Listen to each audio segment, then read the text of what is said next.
Welcome back. इस video के अंदर हम अंडरस्टैंड करेंगे कुछ चेंजेस जो हमें अपने स्टोर पे से रिमूव करनी है और एडजस्ट करनी है ताकि हमारा स्टोर जो है वो और प्रॉपर फॉर्म में आ जाए। तो हम सबसे पहले चले जाते हैं अपने शॉप ऑल पेज पे और इसके अंदर हम कुछ प्रोडक्ट डिज़ाइंस वगैरह की सेटिंग्स चेंज करके देखते हैं। क्योंकि अभी हमारे प्रोडक्ट ज़्यादा नहीं हैं तो हमें इन फ़िल्टर्स की भी ज़रूरत नहीं है। फ़िल्टर्स जब अच्छे लगते हैं जब प्रोडक्ट्स बहुत सारे हों, तो हमें इन तरीके की फ़िल्टर्स की ज़रूरत नहीं है मेनली अभी, क्योंकि 3 ही प्रोडक्ट्स हैं। तो हम कोशिश करते हैं कि ये साइड बार को हम रिमूव कर दें अभी अपने स्टोर पे से। तो अगर हमें साइड बार रिमूव करनी है तो उसके पहले सबसे पहले हमें चाहिए होता है एक विजेट्स का ऑप्शन। मेनली ये चीज़ें जो होती हैं वो विजेट्स से एडजस्ट होती हैं और साथ ही साथ शॉप का भी जो लेआउट होता है उससे भी एडजस्ट हो सकती हैं। 2 जगह से हो सकती हैं, विजेट से और लेआउट से। तो लेआउट्स के अगर पहले हम देख लेते हैं कि लेआउट से हमारी ये चीज़ें तो मैनेज नहीं हो रही हैं। हम प्रोडक्ट्स आर्काइव में चले जाते हैं और इसको व्यू करके देख लेते हैं, एडिट कर लेते हैं पहले इसको और देखते हैं कि क्या ये हमारा शॉप का पेज भी लेआउट में से तो मैनेज नहीं हो रहा। इसको हम WP बेकरी पेज बिल्डर पर क्लिक करके रीलोड कर लेते हैं। तो अब ऐसा ही है कि हमारा जो प्रोडक्ट है या ये लेआउट है शॉप का, ये यहीं से मैनेज हो रहा है। इसके लिए अगर मैं रो को रिमूव कर दूं और इसको अपडेट कर देता हूं और अपडेट करने के बाद मैं इस पेज को अपना रीलोड करके चेक करता हूं, तो जैसे ही मैं शॉप का पेज रीलोड कर रहा हूं तो नीचे से टेक्स्ट गायब हो गया है। तो मेनली ये यहीं से मैनेज हो रहा है। मुझे साइड बार नहीं चाहिए अपने उसमें, मुझे सिर्फ एक सिंगल रो चाहिए और उस सिंगल रो को जो है मैंने क्या करना है, उसमें बस प्रोडक्ट चाहिए मुझे। तो पेज टाइटल चाहिए और मुझे ये फ़िल्टर वगैरह भी नहीं चाहिए क्योंकि 3 ही प्रोडक्ट्स हैं। तो मैं बाकी ये अब मैंने क्या करा, मैंने इसको क्लोन करा ऊपर वाली रो को, उसमें से पेज टाइटल रिमूव कर दिया है और नीचे वाली जो मेरी रो है उसको मैंने डिसेबल कर दिया, डिसेबल रो, ठीक है। और यहाँ पे जो सिर्फ वू कॉमर्स नोटिसेस हैं इसको मैंने रख दिया। नोटिसेस जब ही शो होते हैं जब कोई नोटिस होता है सिस्टम सेटिंग्स का, वैसे ये शो नहीं होते। और आर्काइव प्रोडक्ट्स जो मेरे 3 प्रोडक्ट्स हैं वो फिल्टर्स, प्रोडक्ट्स पर पेज, व्यू, ऑर्डर बाय और रिजल्ट काउंट वगैरह मैंने रिमूव कर दिया। अब मैं इसको अपडेट कर लेता हूँ और फिर चेक कर लेता हूँ क्या कहते हैं ये मेरा अब शॉप का लेआउट कैसे नज़र आ रहा है। तो अब मेरा शॉप का लेआउट कुछ ज़्यादा ही अजीब सा हो गया है। अच्छा, मैं ये कर रहा हूँ कि मैं इस शॉप के लेआउट को जो है ना डिसेबल ही कर देता हूँ और फिर देखता हूँ मेरा शॉप का पेज कैसा दिख रहा है। इसको ये एक्टिव है, इसको मैं पहले डिसेबल कर लेता हूँ और फिर मैं देखता हूँ कि मेरा शॉप का पेज कैसे नज़र आ रहा है। तो अब मेरा शॉप का पेज कुछ इस तरीके से नज़र आ रहा है दोबारा से, यानी जो लेआउट के अंदर चीज़ें थी वो रिमूव हो गई हैं और मैंने इस लेआउट को डिसेबल करा है। तो जो बाय डिफ़ॉल्ट वर्डप्रेस की वू कॉमर्स की सेटिंग्स थी उसने उसको ले लिया अपने साथ, ठीक है। तो ये बेहतर है। अब मुझे ये चीज़ें तो नहीं चाहिए, अब ये मैं कैसे रिमूव करूँगा। तो अब लेआउट्स तो मैंने ऑफ़ कर दिए हैं और ये बाय डिफ़ॉल्ट है। अब जब बाय डिफ़ॉल्ट होता है तो विजेट्स में से सेटिंग सेट होती हैं। अभी मेरे पास विजेट्स जो है वो शो नहीं होगा। वो क्यों? क्योंकि विजेट्स अब चेंज हो गए।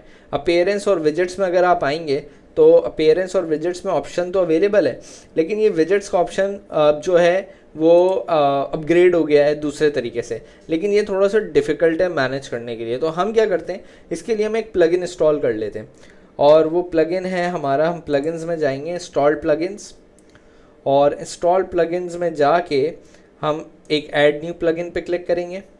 ऐड न्यू प्लगइन पे क्लिक करने के बाद हम प्लगइन सर्च करेंगे और प्लगइन का हमारा नाम है क्लासिक विजेट। तो ये जो क्लासिक विजेट का प्लगइन है मेनली इसको हम इंस्टॉल नाउ कर लेंगे और इसको फिर हम एक्टिवेट कर लेंगे जैसे ही ये इंस्टॉल हो जाएगा। इसको मैंने एक्टिवेट कर लिया है। अब क्या होगा कि मेरी जो विजेट्स है ना वो थोड़ी easy drag and drop behaviour में वर्क करना शुरू हो जाएंगी। अब हम दोबारा से अपीयरेंस और विजेट्स के अंदर चले जाते हैं तो अब आप देखेंगे विजेट्स का पेज चेंज हो गया है मुख्तलिफ। अब ये है शॉप पेज विजेट एरिया। अब ये बोल रहा है जो आपके शॉप पे विजेट साइड बार आ रहा है वो यहाँ से आ रहा है, filter by price, filter by brand, stock status वगैरह यहाँ से ये जो है लेके आ रहा है। इसको और देख लेते हैं हम लोग, इसको हम रिमूव करके देखते हैं आपके ये वाकई में रिमूव हो रहा है या नहीं हो रहा है। इसको हम सब चीज़ों को रिमूव कर देते हैं यहाँ से शॉप विजेट एरिया में से, तो हमें पता चल जाएगा ये यहीं से फैच हुआ है या नहीं हुआ।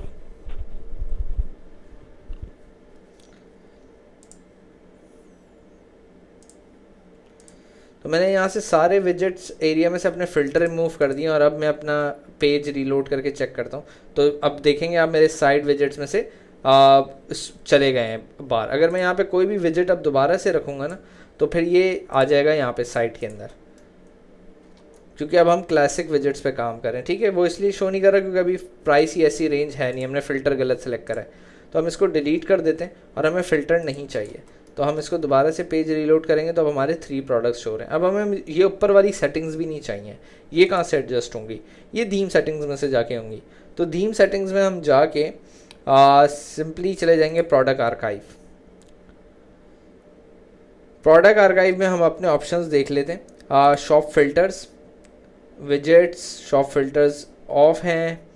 अच्छा जी, विजेट्स में देख लेते हैं toggle function for categories widgets, ये तो हमारे को भी यूज़ नहीं है। साइड बार अभी हम यूज़ नहीं कर रहे। Product archive, before category, description, position, products grid, shop product view, available product column variation, number of column selector, ये है नंबर ऑफ कॉलम सेलेक्टर।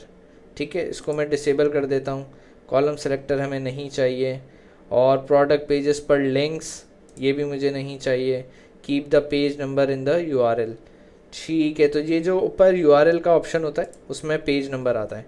तो अभी हमारे प्रोडक्ट ज़्यादा नहीं है तो इसको येस रखें या नो, कोई फ़र्क नहीं पड़ेगा। ठीक है जी, तो बहरहाल अब हम देखेंगे कि हमारी डिफ़ॉल्ट सॉर्टिंग आ गई है और होम, शॉप और 3 प्रोडक्ट्स जो हमारे पास ऑप्शंस आ रहे थे कॉलम्स वगैरह सेलेक्ट करने के, वो रिमूव हो चुके हैं। हम कोशिश करते हैं डिफ़ॉल्ट सॉर्टिंग भी किसी तरीके से रिमूव हो जाए हमारे पास से। सॉर्टिंग के अगर हमारे पास ऑप्शंस आ रहे हैं तो वो भी हम चेक कर लेते हैं कि अगर हमारे पास कई ऑप्शन इसका अवेलेबल है। Ajax shop, bread crumbs on shop page, और category show out of stock products, product grids इसमें नहीं है। प्रोडक्ट स्टाइल्स चेंज करने के लिए अभी हमें स्टाइल चेंज करने की ज़रूरत नहीं है, आई थिंक सो। इसको ऐसे ही रहने देते हैं जो प्रोडक्ट स्टाइल है। Even product grid for desktop, okay. Hover image, product gallery, हम प्रोडक्ट गैलरी शो नहीं करना चाहते। हम चाह रहे हैं कि भाई लोग प्रोडक्ट गैलरी ना देखें, प्रोडक्ट गैलरी प्रोडक्ट के अंदर जाके देखें। ठीक है जी, इसको सेव ऑप्शंस कर देते हैं। और अब ये जो प्रोडक्ट गैलरी शो हो रही है ना, ये नहीं होगी मेनली।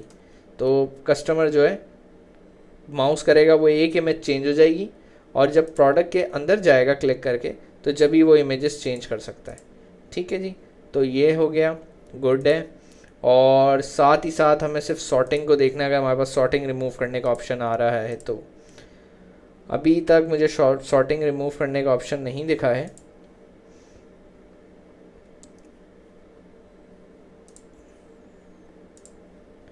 ठीक है, तो सॉर्टिंग का मेरे पास ऑप्शन अभी नहीं आ रहा है रिमूव करने का, मुझे दिख रहा है कहीं। हम आगे चल के देख लेंगे, अगर वो कहीं हमें दिखेगा तो हम उसको फिर सॉर्टिंग को भी रिमूव कर देंगे कोशिश करके। बहरहाल इसके अलावा जो है आपका डिस्प्ले विजेट है, show SKU, enable size guides अभी नहीं है, डिसेबल कर देते हैं।